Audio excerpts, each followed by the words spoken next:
Today, EA gave us our first look at some raw, unedited Madden 24 gameplay. And aside from new blocking mechanics, new rack animations, and slightly different movement, here are 10 things that I noticed that you may have missed. The first thing is pretty broad, and that's just new plays. They've mentioned this before, but there's just a bunch of new formations and new plays that I just kind of noticed throughout watching this video. Empty chips, you know, it looks like they've even added to old formations as well.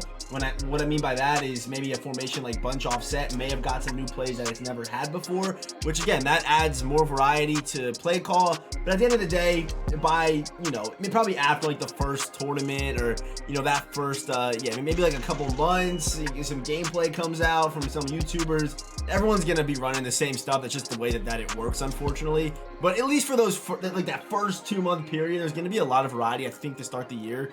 And it's gonna be really nice. So yeah, a bunch of new plays.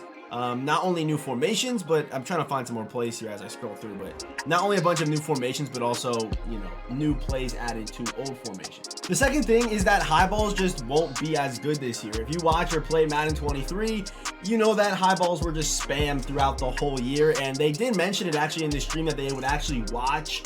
They were watching streamers and gameplays and things like that, and you couldn't watch or play Madden 23 without noticing just how much high balls are spammed. You're gonna see right here, if you watch this video, you not only noticed a bunch of new high ball knockout animations, you also noticed that, I think there's actually a clip where, I'll try to find it, where Travis Kelce is wide open, they throw a high ball and he straight drops it, and I'm pretty sure it does result in an interception. But that was really crazy to me, because not only, like, Travis Kelce is the best tight end in the game, probably 99 catching.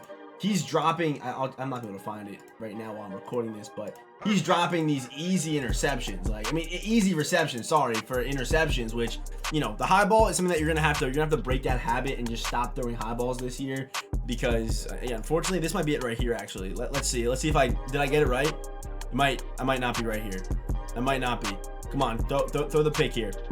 Kelce's wide open, and okay, he catches that one, but it's like that exact example, but it's just a straight drop. No one around him, no KO, nothing, just off his hands, and it does result in an interception. I think I'm actually going to use that clip for a later point. The third thing is something I noticed, and this is not just something on high balls. I actually tweeted about this, but there's too many knockouts right now, in my opinion. This is one thing I've just noticed just from watching the game, and I can probably find 5 different clips of there just being blatant knockouts without a zone knockout ability, which is crazy. And they were talking about it like that was a good thing. But if you played Madden 23, you know how bad like the gameplay feels when every single ball you throw is just knocked out. I mean, it's not every single throw, but look right here.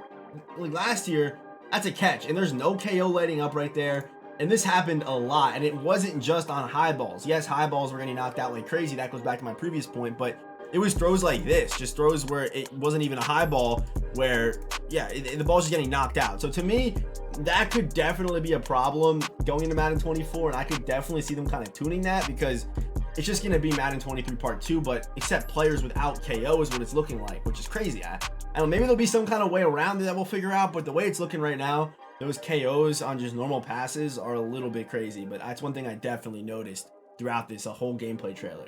Number 4 is that no Acro Dives are back. If you've played Ultimate Team or even played Franchise Mode, you know how good Acrobat has been, and you also know that if you played like Madden 21, for example, I mean, they didn't bring it back for wide receiver catching, unfortunately. At least I haven't noticed that. But players used to actually dive by themselves and didn't need an ability. This also used to happen with receivers where they would actually dive for footballs. If you go back and watch old Madden 21 gameplay, it looks crazy watching players actually animate and dive and not just have these boring catching animations, which we've kind of forgotten about. I'm sure they'll bring it back as like a new feature in a couple of years, but that's just how they work. But here's the clip I was talking about earlier with Travis Kelce with the crazy drop. But you're going to see Jordan Poyer dive for this ball, and this doesn't happen. This does not happen without Acrobat in last year's game. Simple as that. But first of all, this drop's crazy. Like, that's the high ball drop I'm talking about. The best tight end in the game, 99 catching, blatant drop. So there you go. Look out for that. That's very frustrating. That's why you got to stop throwing high balls. And also he dives for that. And it's also like a very fluid tip animation. It's like an easy interception on a tip like that. So that makes sense. But the reason why you should probably stop throwing high balls, man, because yeah, not only are you going to drop these, you're also going to have safeties diving and reacting like crazy this year. So yeah, that's one thing. That's another thing I've definitely noticed is that Acrobat, you don't need Acrobat in order to dive as a DB this year. And number 5 is something that I've noticed that I really haven't seen in a previous MUT in a couple of years at least, And that is this kind of like weird stop throw that Josh Allen makes. And don't get me wrong, there's still throws where you're like, when you're rolling left, where you kind of still get that crossbody throw animation. But look at Josh Allen on this play right here. He's gonna roll left, and look at how quick he stops and makes this throw right here. So you see him escape the pocket, and look how quick that animation is right there. In previous Maddens, when you're moving that fast and you want to throw that pass, you're probably drifting and throwing like a crossbody kind of baseball shortstop throw. But you see right there, that throw just didn't look like something you've seen in a previous Madden. And who knows what this means? It's just something I noticed, and I was like, oh damn, that looks new, that looks different. But there you go. You see right here one more time, that like weird like stop. It looks so fluid. Something also lit up right there. It could have been Gunslinger. Who knows what abilities Josh Allen has. But yeah, I found that very interesting for sure. Number 6, we have RPOs, and how much better I think they're going to be this year. They were already really good last year, and people are going to find the glitched RPOs and those super glitchy plays, and usually it is RPOs. RPOs are one of the best things in Madden and one of the most frustrating things. If you're able to master an RPO play and kind of make the right read every single time, it is just so frustrating. And I think this year more than ever, especially with the new blocking mechanics, it's going to be crazy how good an RPO is, because probably the run off of it's going to be really good, and also the pass is going to be good off of it too. And with how the new AI works, if you're calling the same RPO a lot, I wonder what they're going to react to, because yeah, they showed in this trailer that if you run like a play over and over again, they're going to start blowing it up. But in an RPO, there's multiple options. Like if you commit to the run, the pass will be open. If you commit to the pass, the run will be better. So I don't know how that's going to work for RPOs. Can you still just spam them? Who knows?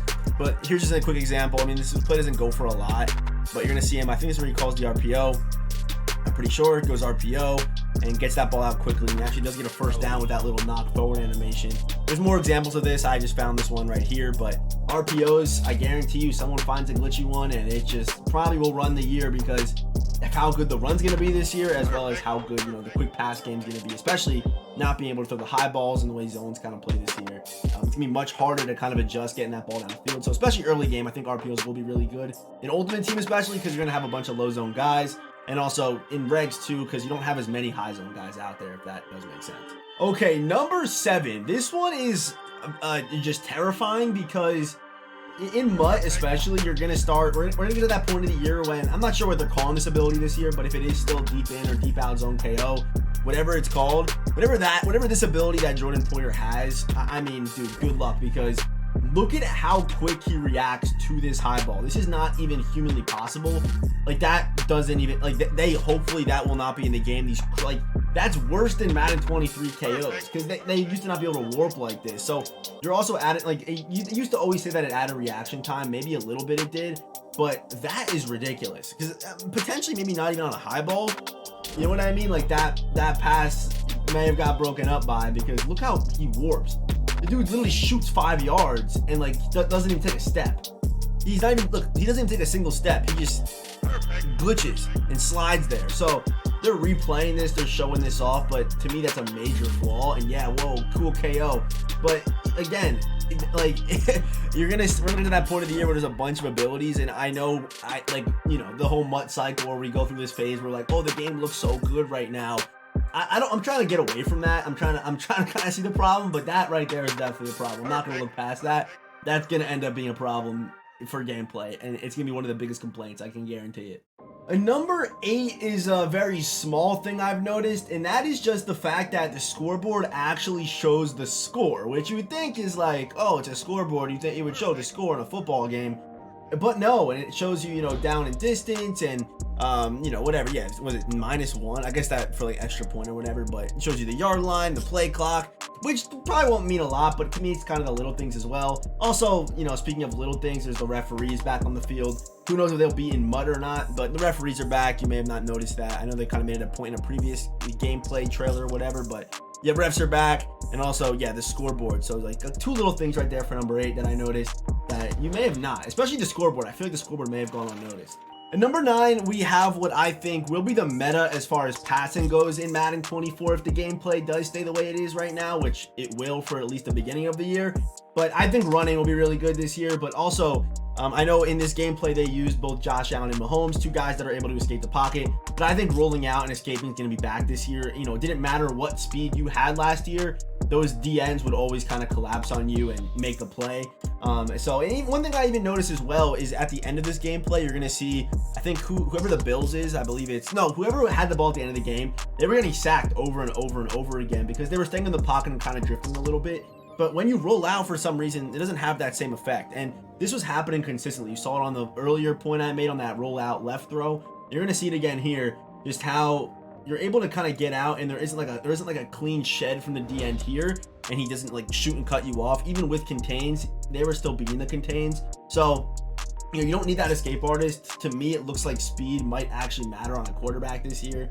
I would imagine that guys like, like Tom Brady won't be doing stuff like that, but being able to create like that's going to be the move, I think, this year. Especially at the beginning when we're all trying to get adjusted to, getting rid of high balls and things like that. I think, that rolling out, going back to that Madden 22 escape artist gunslinger mentality might be back. But also you don't need gunslinger because the stats of your quarterback, the stats of your player actually, will matter, it looks like. And number 10 is revamped special teams. They did like a whole like segment on this, but if you didn't watch the whole, 30-minute video, you probably didn't see this part, but they did revamp special teams and how it works. You can't get scum kicked anymore. They added a bunch of, it looks like new normal kick return plays. And if you did watch previous trailers, there's a completely new onside kick animations and all that, fumble recovery stuff. So special teams does get like a slight revamp usually. And I think there was like a time, I think early Madden 22 in MUT, they got rid of kickoffs and like no one really missed it. They brought it back and people were actually upset about it. In Madden 23, it was there the whole year. But yeah, I mean, it could be a nice little thing to spice it up. Maybe an onside kick could work now. Who knows? But scum kicking being gone will be nice, especially if you have a good return man on your team and things like that. There'll be value in that, I guess, now. So yeah, a nice little special teams revamp. And yeah, that is 10 things that you may have missed in the Madden 24 or the first Madden 24 gameplay trailer. I have no idea what I'm going to title this video. But you see right there again, them escaping the pocket, and the fumbles look exactly the same. I noticed this right here. It looks like, this is like a little bonus point right here. Little bonus point. They made like a big point about, the fumble recoveries being fixed. But look at this right here. And they were cutting up, so they were cutting it up a little bit. But look at how early this cuts after this fumble. That doesn't look natural. That cut didn't look natural. You know what I mean? It looks like to me like EA kind of cut it because, and they cut it out again. It looks like they kind of cut it to kind of cover the fact that the fumbling really is still the same. Like the fumble recovery, the ball pickup animations are really kind of the same, which I found kind of funny. And there he's rolling out again. We already saw this clip, but yeah, I guess that's 11 things. I'm gonna keep the title as 10. 10 does better in titles, but yeah, I'll see you boys in the next one.